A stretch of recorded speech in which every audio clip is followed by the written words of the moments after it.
Good evening, everyone, and Happy New Year to all of you. Thank you. This is a wonderful crowd for tonight to hear from Carolyn. So, as you know, we collaborate with Friends of Western Art every year on an exhibition. This year's exhibition is Livestock at Home and on the Range. If you haven't been out to see it, I do hope that you will come out and see it. I understand, Melissa, correct me if I'm wrong, that there will be a private showing and reception on April 29th for the Friends. So you have a week to recover from the full barbecue. And let that digest, and then come out to Dragoon and we'll feed you again out on our patio. That event usually starts at 11 in the morning, and then we serve you all at noon. This year I want to thank the families of Betsy Green, Diane Marosha, Mark and Amy Merkel, Brett Pauk, Barbara and Hank Peck, Cindy and Ted Piper, Sarah Beth Roberson, Helen Sanders, Hattie and Bob Valentine. These are the folks from your community who loaned artwork to the show this year. Give them a round of applause. And as always, it's an honor to work with Wendy Davis, Beth Fulford, Barb Peck, and Helen Sanders. Give them a round of applause. They are our curatorial team.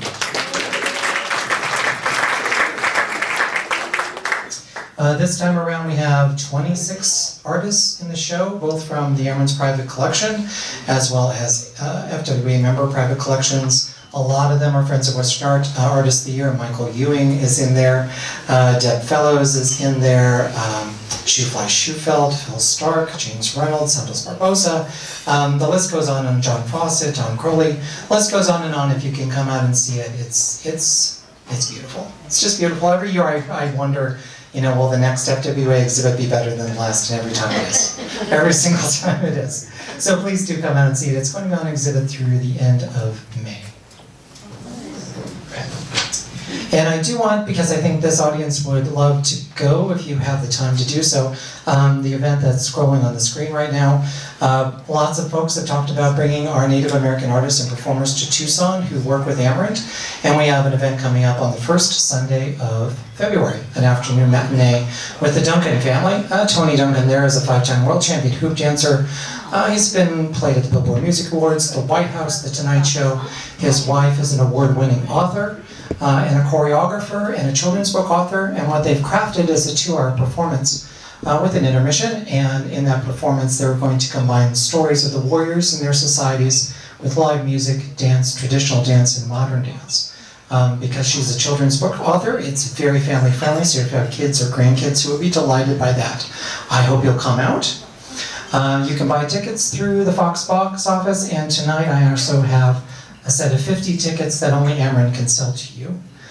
So if you would like to see me about that, I would be happy to talk to you after this event and help you pick your seats, which are in the first 6 rows of the theater, and we can get those tickets in the mail to you. So see me afterwards about that. Also afterwards about that, Carolyn Davis is making a donation to Friends of Western Art tonight. Give Carolyn a round of applause. Carolyn has this beautiful quilt that she is auctioning off. And the price on the tag is $150.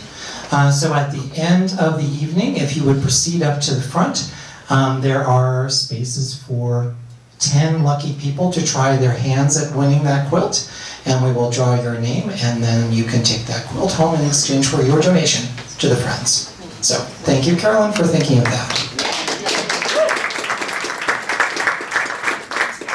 And without further ado, I'll ask you to change up the laptop so that we can get Carolyn's presentation on the screen. And now it's my great honor to introduce Carolyn Davis to you.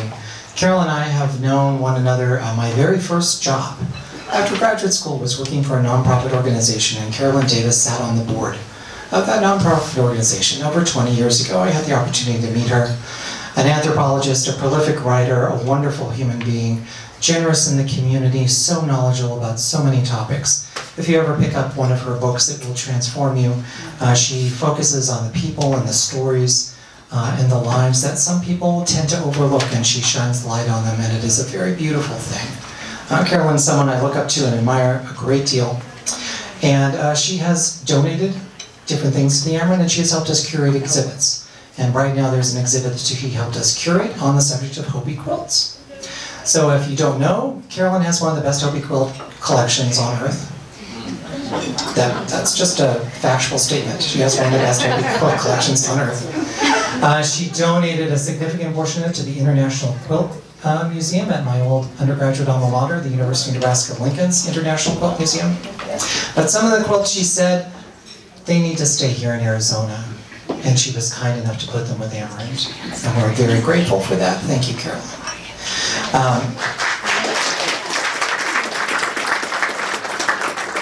And so the show of Carolyn's quilts include things that she's donated to our permanent collection, both that and things that she's placed on loan to us. Everyone who walks into that exhibit hall just stops for a second. It's in our clay locket gallery, and I was just blown away by the colors and the beauty and the movement that is inherent in that collection. If you get a chance to see it, we're going to have it running through probably Mother's Day, and then we'll be finding a new exhibit to take its place. Carolyn Davis is the author of 16 books on the history of the Southwest. Her book, Hopi Summer, was named as One Book Arizona.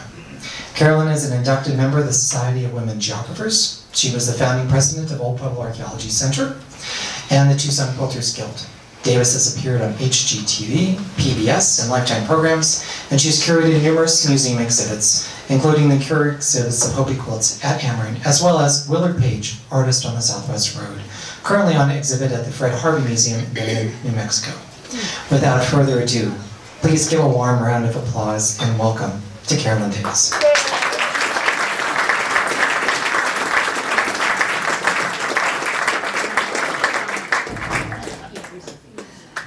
I'm so glad you all came. When Eric asked me if I'd speak, I said, I just don't think this group would be into quilts. And he said, oh, yes, they will. They will like quilts.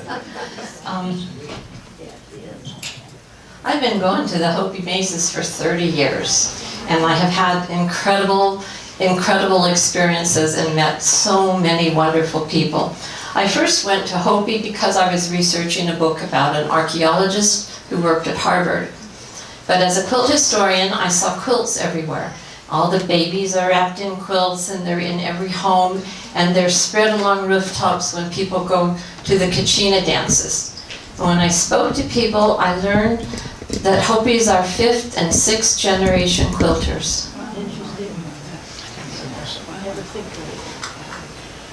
Not just Hopis quilt, Native Americans all learned to quilt when the missionaries went out to the reservations in the 1800s. But every Native group adapted quilting to their own culture. So in the plains and the Dakotas, where the morning star is an important symbol, you'll see a lot of star quilts.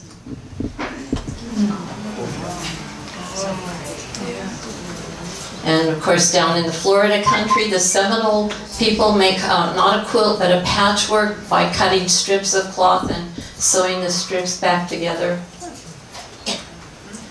There are Navajo quilters, not so many as in many groups, but they make beautiful quilts that are reflective of the Navajo rugs with the geometrics. And this is just a favorite photo that I found of the lady sewing on her treadle machine with her little lamb and her little babe to the side, and she's sitting on an explosive dynamite box.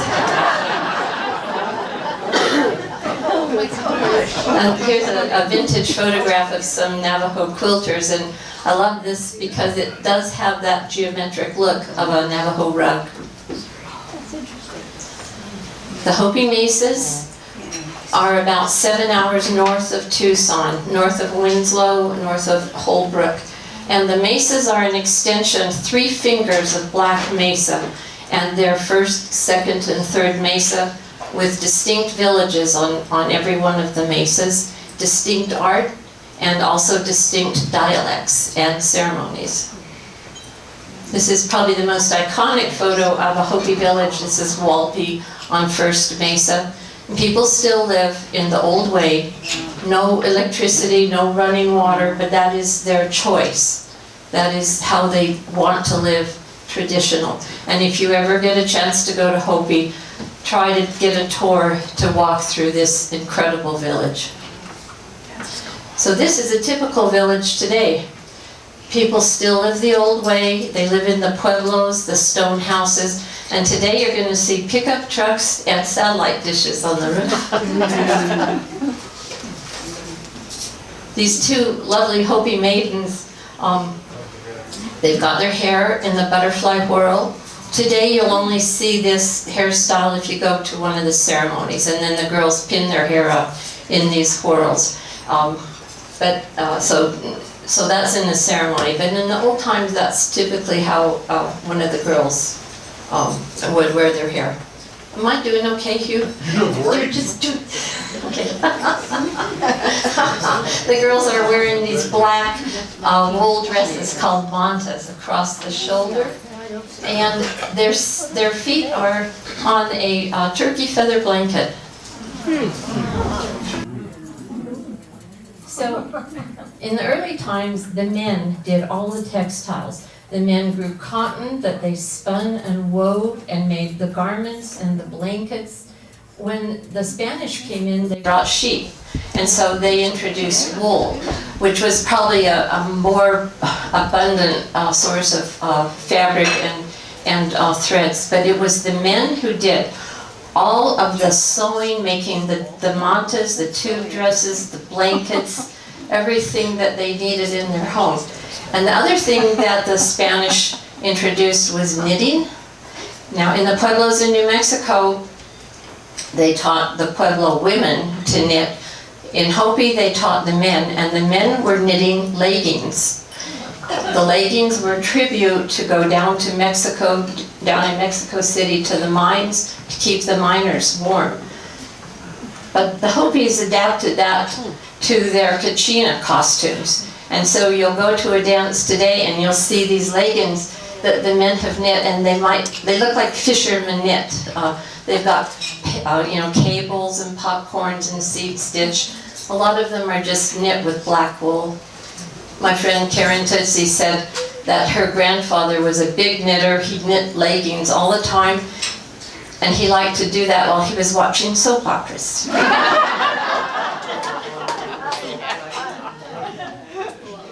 Here's an old photograph of a Hopi man spinning. I don't know if he's spinning with wool or with cotton.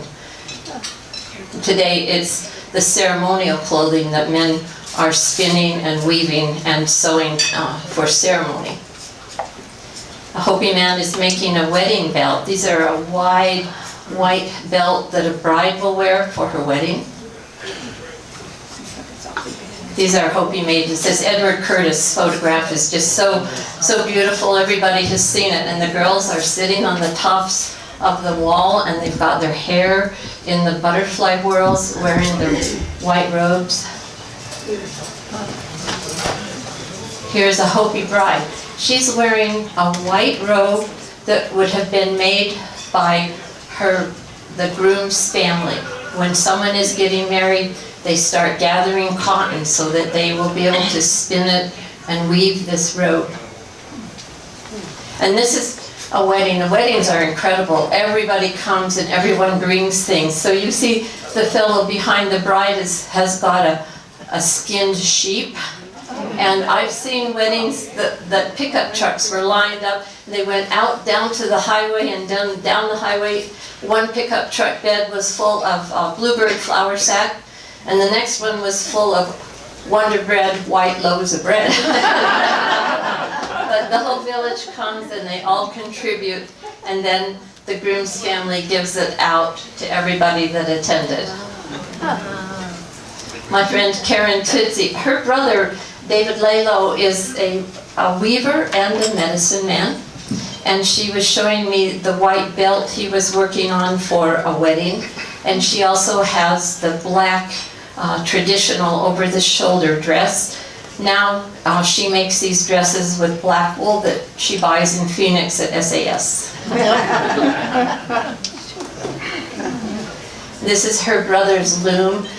So he was working on one of the white belts on his loom, and his loom is constructed with aluminum arrow shafts.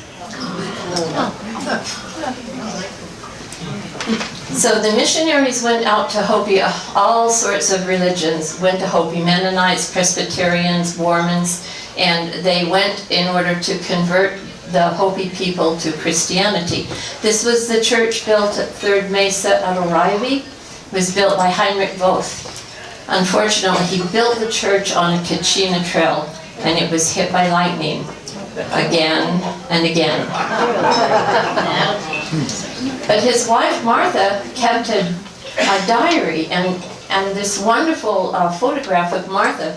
She's teaching quilting to these ladies. They preferred to sit outside on the ground, and she would hand out little squares of fabric for them. And in her diary, she said that some Hopi men came by and asked her what she was doing. And she said, well, I'm teaching these women how to sew and quilt. And they said, you silly woman, women don't sew. This photograph is a photograph of the church after Heinrich left and went back to Kansas, and you still see it today, the ruins, but nobody goes out there. It's not a good place to go because it was hit by lightning. So these ladies are sitting in the plaza, and they're patching some quilt squares together. The two girls in the middle are maidens. They are unmarried, and the two ladies on either side are married ladies, and they wear their hair down in kind of like a pigtail or a braid. And I've given this talk or something like this up at Hopi a number of times, and then I said to one of the Hopi ladies, nobody has gray hair up here. And she said, well, in the old times, we put coal dust on our hair. And now we use Clairol.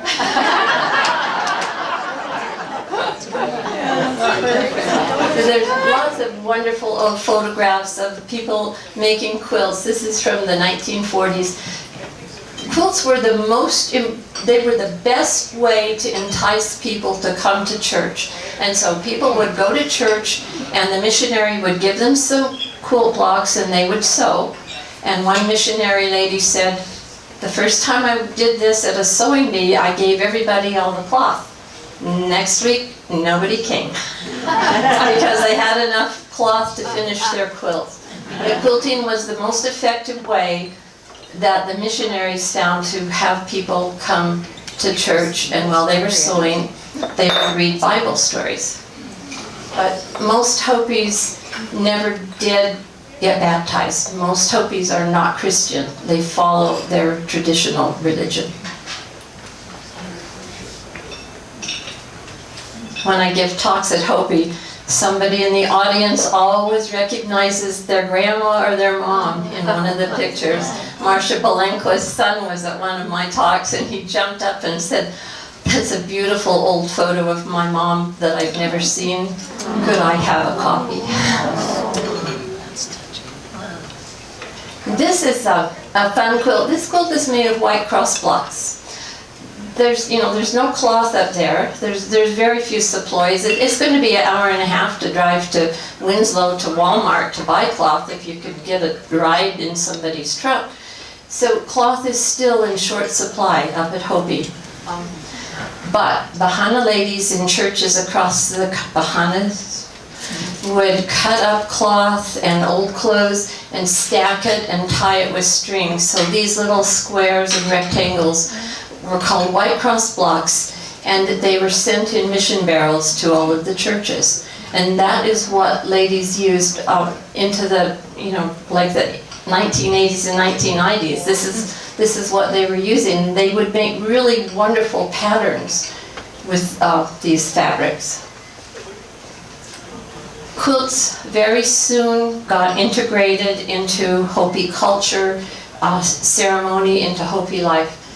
When a baby's born at Hopi, mom and the baby are secluded for 19 days. And on the morning of the 20th day, there is a dawn naming ceremony. So people will come and they will bring a gift, and they will also give the baby a clan name. So a baby will get lots of quilts and lots of clan names. And so that's the major use of quilts at Hopi are these naming quilts they're small.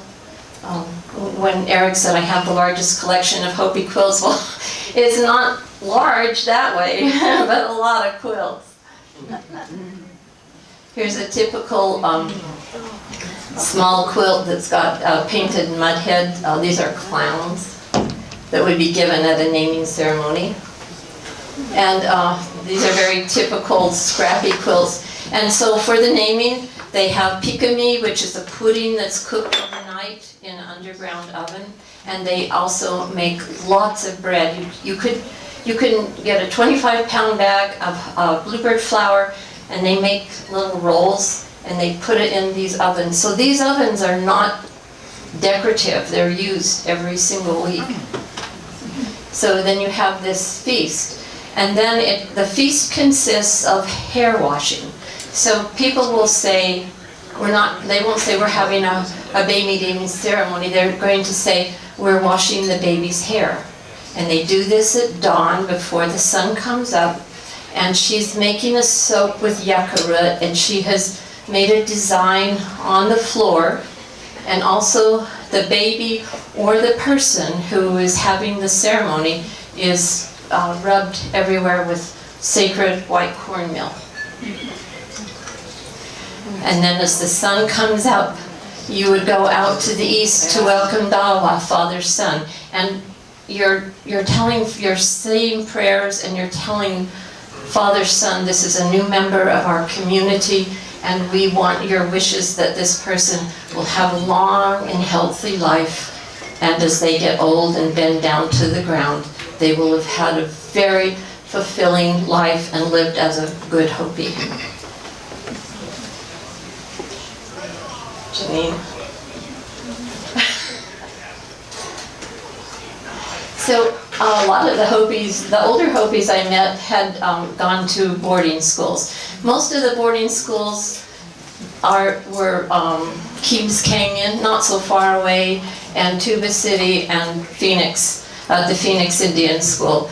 And so most of the people that I met went there to school. The boys learned skills like carpentry and building, and the girls learned all the sewing. That's where they learned to sew, and the girls were responsible for making all the uniforms and all of the linens for the school.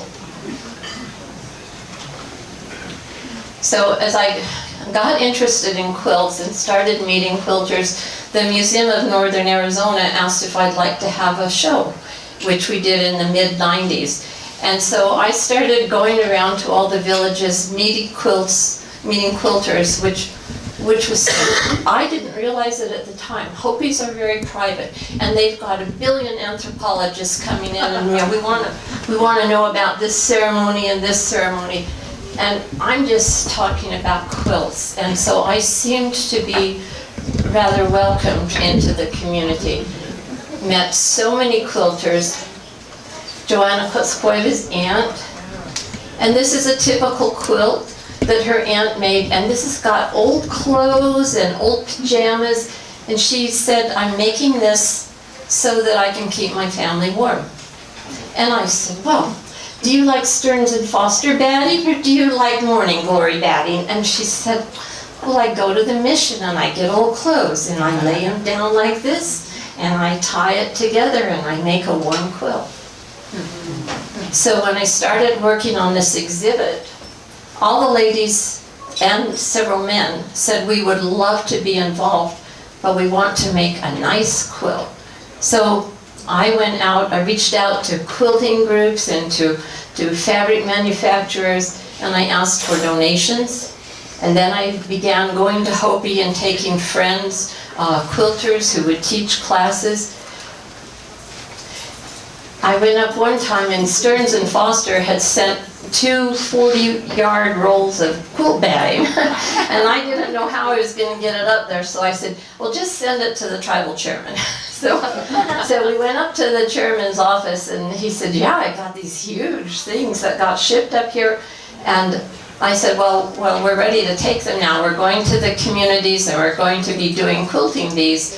So he dragged them out and tied them on the roof of my car. And then he said, are you gals going camping now? I love this picture. I'm sure many of you remember Carol Collins and Cynthia Cobb and her sister Penny. So I would just take friends, it was so much fun. We would go up and we just seemed to be welcomed wherever we went. I took a quilting teacher from Phoenix one time, and she said that I'm going to teach how to do the bear paw quilt pattern. So she taught the pattern, and I thought, next time I go up there, there's going to be bear paw quilts everywhere. And I went to one village, and I went to the next, and I finally said, didn't anybody like making that quilt? And one lady said, well, the Bear Clan ladies did. Joanna Koetskoeva was showing me her Kokopelli quilt. I had not seen quilts before that had painted quilt blocks like this. And I was very interested in the paints that people were using. Well, this is Trichem, and there's also Vogard and Aunt Martha's. Did you all have Hope chests? I'm from Utah. I had a Hope chest, and we painted designs on our pillowcases and all of our dish towels and linens. And that paint lasted long after the pillowcases fell apart. But that's the paint that is used up there. These are blocks that are created by one of the men who's quite a beautiful artist. So, at Third Mesa, at the westernmost mesa, people tend to paint their quilt blocks with examples of kachinas and gifts from that the kachinas bring during the dances. So this is Joanna Koetskoeva, and that's my mom. Some of you know my mom, Barbara. Mom used to go with me all the time. And Joanna's eagle quilt. Eagles are incredibly important in Hopi culture, so she painted the eagles on her quilt. You see shrines everywhere you go, at the village entrances and in the plazas, the cornfields, and these shrines are made with feathers of turkeys and eagle down. And the little white threads are cotton that is spun in a kiva. Janice Dennis and her long hair kachina quilt. She's got long hair. But anyway, this is a quilt that she painted. Here's Monkopi, which is a Third Mesa village. I wanted to put some village pictures in because Hopi still looks like this. People live traditional, but there's going to be pickup trucks and a lot of modern things blended in. So each of the mesas has a distinct art form. Hopi men are carvers, and they make the beautiful overlays, silver jewelry, but they're all farmers, and they also are ranchers. A lot of them have cattle. But the women on Third Mesa make wicker baskets. That's a wicker basket. Second Mesa women make coiled baskets, and First Mesa women are potters. And you see some of that reflecting in the quilts they make. Imogene Tewa makes quilts for baby namings that people can purchase, and these are gifts that the kachinas bring to children. The rattle, bows and arrows. Wilmer Mahapi is a fellow that lived at Third Mesa, and he was quite ill, and he was just staying in his house all the time. And so the ladies in the village said, we think you need to get out a little bit. So they sent the community van to his house to take him to the senior center, and pretty soon he was painting quilt blocks. Milford Dallas Jr. Milford had quite a little business. He had a 3-ring binder, and he had it divided by clans. And so if you needed a quilt for a naming, for a baby naming, then you could say Bear Clan, Butterfly Clan, turn to the page and pick the image that you wanted him to put on a baby naming quilt. Marlene Sikakwaktawa was another friend, and perhaps you've heard of the Sikakwaktawa family. Amory Sikakwaktawa was a professor at the University of Arizona. His life work was the 900-page Hopi dictionary. Oh, wow. And Marlene's brother was the tribal chairman, and Marlene was she worked at the legal offices and she interpreted Hopi to Anglo law, because there were a lot of times when it didn't mesh too well. She was very, very well known. Unfortunately, Marlene died of COVID, but you know, her obituary was in the New York Times. She was an incredible lady. When I first met Marlene and she was showing me quilts, this is one of the quilts that she had finished piecing the top, and I said, well, what are you going to quilt in those plain white squares? And she said, well, I'm going to quilt a spider web and spiders. And I said, you are? And she said, well, this quilt is for my nephew and he's Spider Clan. So it took me a while to figure out that here is a traditional Anglo pattern design, and it has been incorporated into Hopi art and Hopi culture. Hopi corn, every Hopi man has a cornfield. Every Hopi man is a farmer raising this dry farming, no irrigation. They plant the corn kernels very deep, and then of course the ceremonies are to bring rain. So they raised 16 varieties of corn. Marlene made this beautiful quilt, and in the center of her blocks, she quilted a corn plant. Ah, clowns. So when the Kachinas dance, clowns come out because the Kachinas need a little rest. And there are clowns that have these black, the Koyamsis and the Kushari clowns. There are mudheads. And you know, they are also called the delight makers. And they're funny, and they are lewd and naughty. And yet what they do is also teaching a lesson.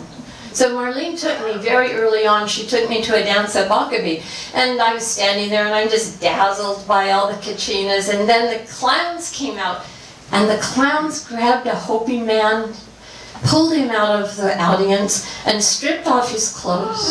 And I was, whoa, and his aunties came running out and they had blankets and they wrapped around and they spanked the clowns and they hustled him away. And I said, Marlene, what's this all about? And she said, I'll tell you later. Because if you go to a Hopi ceremony, don't ask questions, be very quiet, stand at the back. Don't be one of those tourists that has to get right up there. You stand at the back, and you're an invited guest, and you're very honored to be able to see what is going on. But still, when we got back to Marlene's house, my first question was, what is going on? And Marlene said, he was selling liquor in the village. So that, and since then I have seen some really interesting stuff. And sometimes I think we need some clowns to go to Congress, I'll tell you what.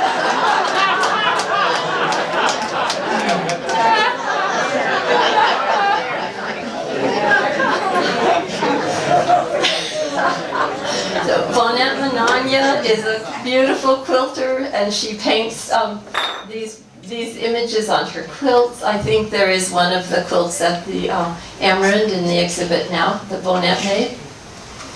And here is her mudhead quilt. I always tell people, if you get a chance to go to Hopi, do go up. It's another world, and it's a beautiful world. It's very spare. People don't have money. They don't have big houses, but my gosh, it's another world. Second mesa is the middle of all of the village mesas, and here are the traditional stairs up. This is a photo down below. Those are ovens, and then up above, Sipalavi and Mushongavi are two villages. Alta Sayasnama was a famous basket maker, and she made quilts. She made a basket that was so large and so impressive, she traded it to the trader, Thomas Keams at Keams Canyon. When her son got married, she got a wagon and a horse. So that's kind of the kind of skill she had. She had 5 daughters, And all of those daughters are beautiful basket makers and beautiful quilters. This is Frida with her plaque. And here's Frida in her cornfield with her trip around the world quilt. And another scrappy quilt. Frida's daughter, Carrie. One time I was up at Hopi in December, and I was staying at the little hotel at Second Mesa, and I got a call about 7 in the morning, and it was Carrie, and she said, "I heard you're up here. Would you like to come and see some quilts?" And I said, "Well, sure, I'll be along later." And she said, "Well, would you like to come right now?" So I went over there to Sipalabi. Her family was in the pickup truck with the motor running. And I said, "Oh, I can come back later if you've got some place to go." And she said, "Well, we were going Christmas shopping in Winslow, if you buy any quilts." So, Eric, that's why I have the biggest quilt collection in the world.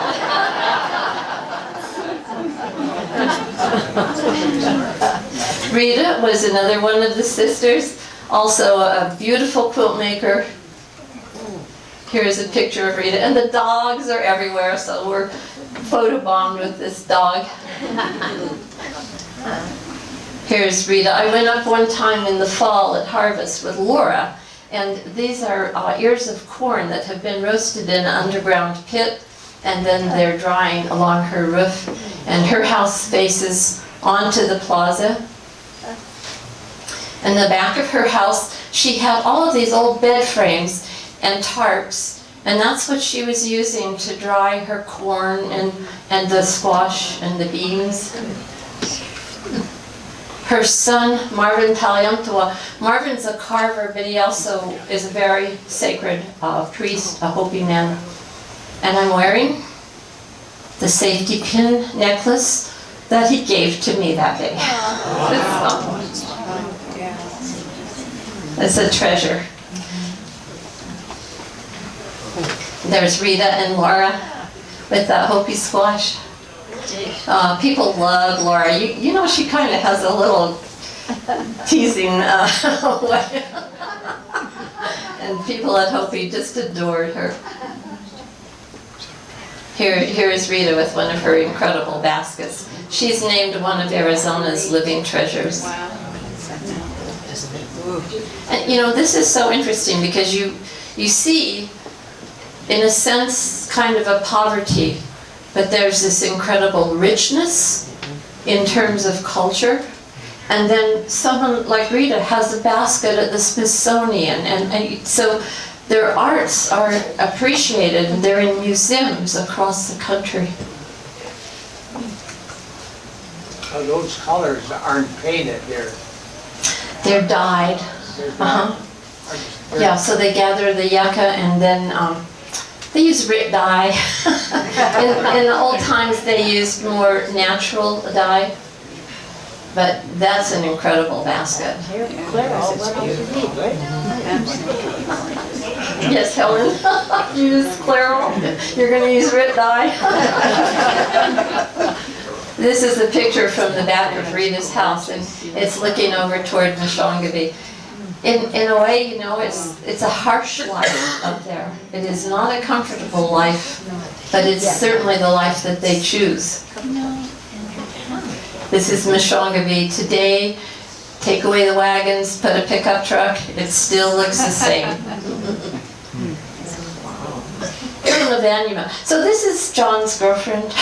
Pearl and John adored each other. Pearl would come down to Tucson, and the two of them would sit on the porch and they would have long talks. She was the sweetest, dearest lady, and her Hopi name was Pretty Bluebird Girl. She was Sun Forehead Clan because the people arrived at Second Mesa when the sun was just peeking its head over the horizon. Yeah. And her bluebird flower sack quilt. Wow. And this is Pearl standing below Second Mesa. See that quilt? That's how the second mesa, the basket makers make these quilts. They don't use patterns. They just get pieces of cloth and they start in the middle and they sew them on, and they're just picking up the cloth and putting it together, working out to the outside. And I said, Pearl, I can bring some quilt patterns up here. And she said, no, you don't follow a pattern like that, or you'll lose the patterns in your head. Wow. So the basket makers have the patterns in their head. Her daughter Margaret and her sister make these corduroy quilts. And I said, wow, where do you get all that corduroy? And she said, you go to the mission and you get some pants out of the mission barrel. I get one leg and my sister gets the other. No pattern. She said, you just cut a strip of cloth and run it through the machine. Look how beautiful. Look at the strong geometrics.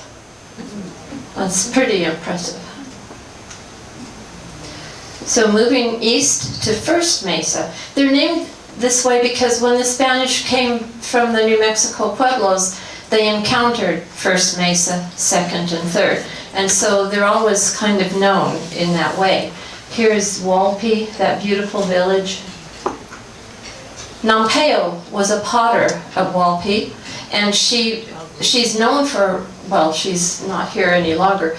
If you could find one of her pots to purchase, you might pay $50,000 or $60,000. The State Museum just was donated one of her pots, and they had this big newsletter that came out about this beautiful pot that they had acquired.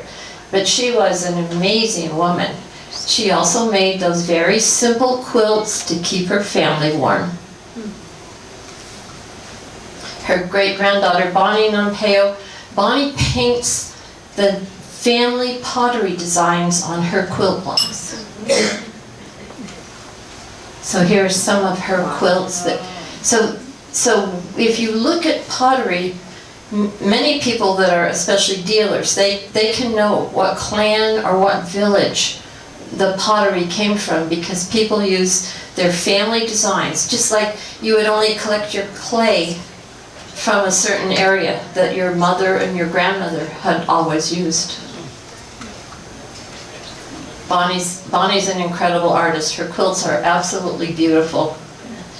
She made this quilt for her granddaughter's birthday.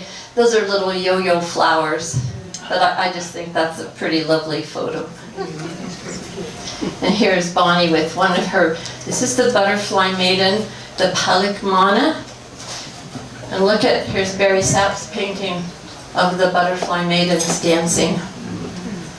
Bonnie supports herself by selling quilts. She can sell on a Facebook site, but most of her quilts come because I send boxes of cloth and then I buy her quilts. That's how it works. John says, that's not exactly how business goes. But I like to support Bonnie. She is marvelous, and one of her Palikmana quilt wall hangings is one that I wanted to donate for the Friends. I have a couple more if anybody doesn't win that one. And Bonnie is texting me all the time. And this is the butterfly maiden. This is Barry's painting, and it's right here. So these are more of the Kachina figures. They come in January and they dance in the wintertime. And here are the ladies. So these are not Kachinas. These girls are wearing the beautiful butterfly tablitas when they dance. This picture I love. This is one of the winter dances, and these dancers are going into the kiva.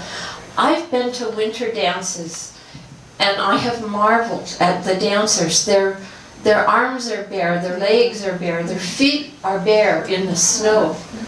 But when you're dancing, it transcends. So I've been at dances in the summertime, and some of the Hopi priests come around and they say, take off your hat, no umbrellas, no sunglasses, because you have to be with the elements. Here's one of Bonnie's butterfly maidens, And her that's her signature, Bonnie Nampeo. Her sister, this is Rachel.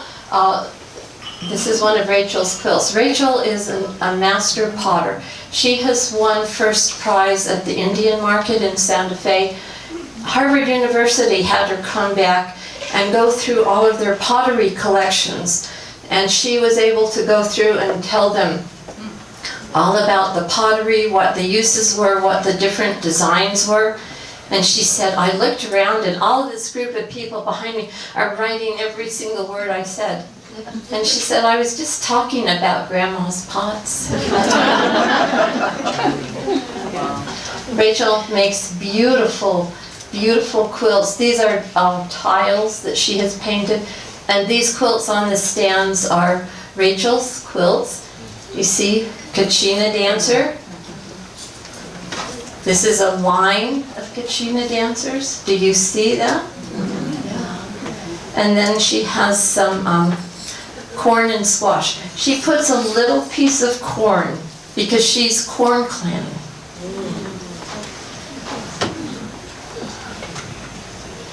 Here you can see the influence of her pottery on her quilt blocks.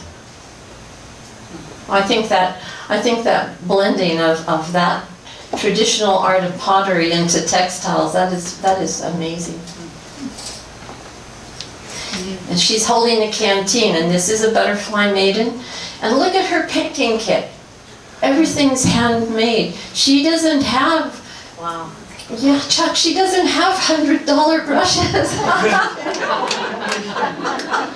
They're made out of yucca. And those are little stones that she's ground, and then her paint is made by boiling down the weeds to make the colors. It's all natural, and it all comes from the earth. And that shape, is it a squash? Pardon? The shape? Of her pot? Yeah. It's a canteen. A real canteen, like a water. Like a water canteen, yeah. Here she is, and this is her corn and squash quilt that is hanging over there. Sadly, Rachel passed away last month, way too young. But here are two of her beautiful, beautiful quilts. The corn and rain, and then one of her quilts with the pottery design in the center. And the Tootsies are, oh, we love the Tootsies. I met Karen and Ed 25 or so years ago. Edison is a quilter. He crocheted the blanket. One year he crocheted blankets for all of his children. But he is a quilter. And of course Karen, his wife, is a beautiful quilter as well. And they have become very good friends over the years. We went up to Hopi last summer and everything was closed, so we decided we would go down to La Posada and have lunch. And Karen and Ed had never been there before. And so we ordered all these fun things, and Ed ate everything, and Ed loved it. And he said, what did I eat? And I said, you ate octopus. He liked it. But these two are just the most fun. We adore them, and we go up and see Karen and Ed a few times every year. And here is Karen with one of her butterfly maiden quilts. As a result of doing these shows, Karen has been invited to teach quilting, and she has traveled across the country. And I am so proud that any of the work that I have done has brought recognition to Hopi quilting, because now people are buying quilts. There are exhibits of Hopi quilts across the country. Her butterfly maiden.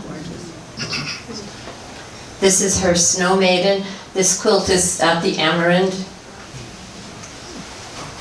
This is a quilt that Karen made for the centennial.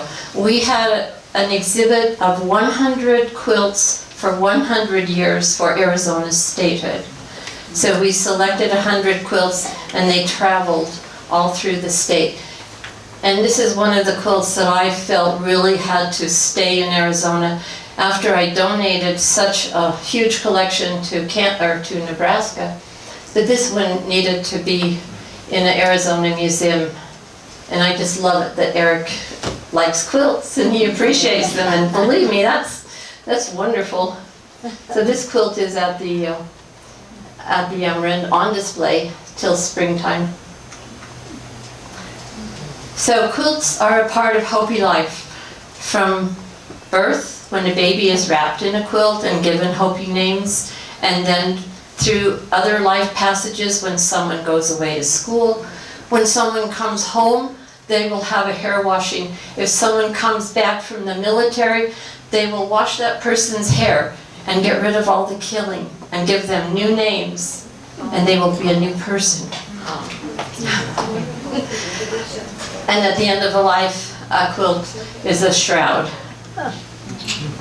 And when a Hopi woman dies in the Hopi way, she spreads her white wedding robe as she stands at the edge of the Grand Canyon, and she steps onto the robe and floats down, and she becomes one of the Hopi spirits.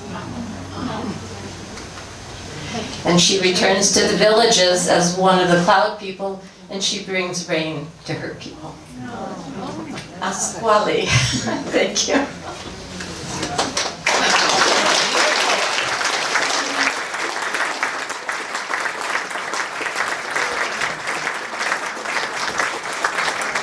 We do have time to take some questions. And before we start taking questions, I just want to remind everybody, so Carolyn has this for you to bid upon tonight. And it will be, we'll randomly select the person who bought it, and that donation is going to go to the Friends of Western Art. This book, Hopi Quilting, written by Carolyn Davis, that would be the book. And she has some of her backstock available for sale, as well as some of the quilts from her private collection for sale. I'd like to show you a few more quilts. My quilts are for sale because I like to support all the Hopi quilters. Thank you. This is Bonnie Chapella.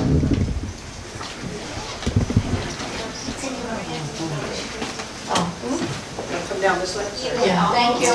Here's another one with a traditional Dresden plate pattern in the middle. This is one of Rachel's. Oh, these are two Hopi dancers. Can you see the two Kachina dancers? Another one, this is the Flying Birds. Bonnie with the painted quilt blocks. Hold it up, Kelly. Stand up there. And these are another one of Bonnie's with the painted quilt blocks.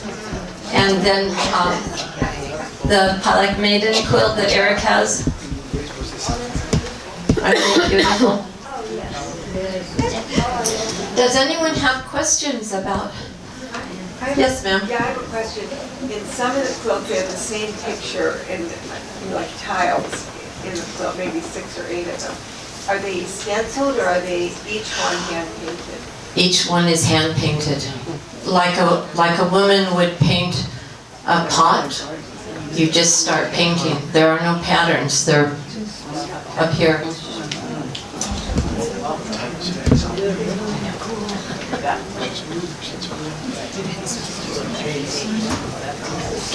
So Bonnie and my husband would appreciate it if you buy a quilt.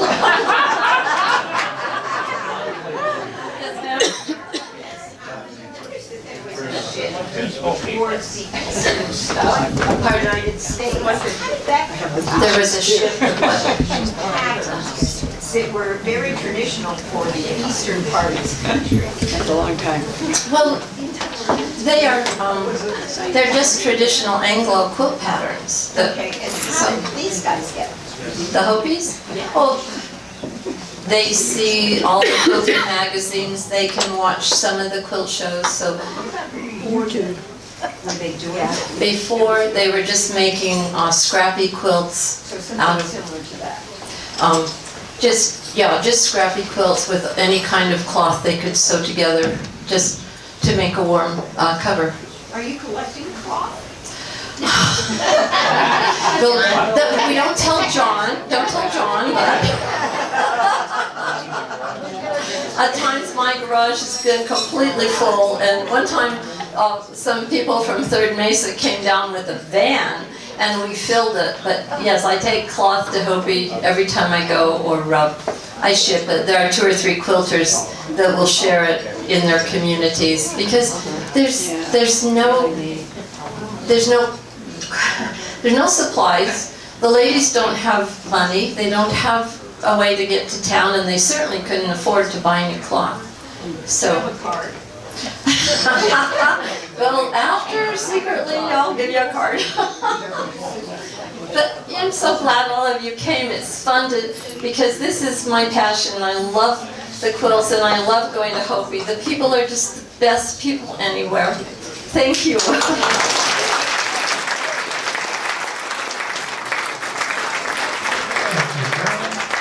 had Carolyn speak at the Amarin on any number of occasions. This is the first time we've asked you into the Friends of Western Art series, and we really appreciate all that you bring to Amarin, to all of us, and to our community. And without further ado, I'd like to turn it back over to Sandy Murnell. Yeah. Thank you all so much. And Carolyn, you entertained us, you enriched us, and we thank you for a beautiful evening.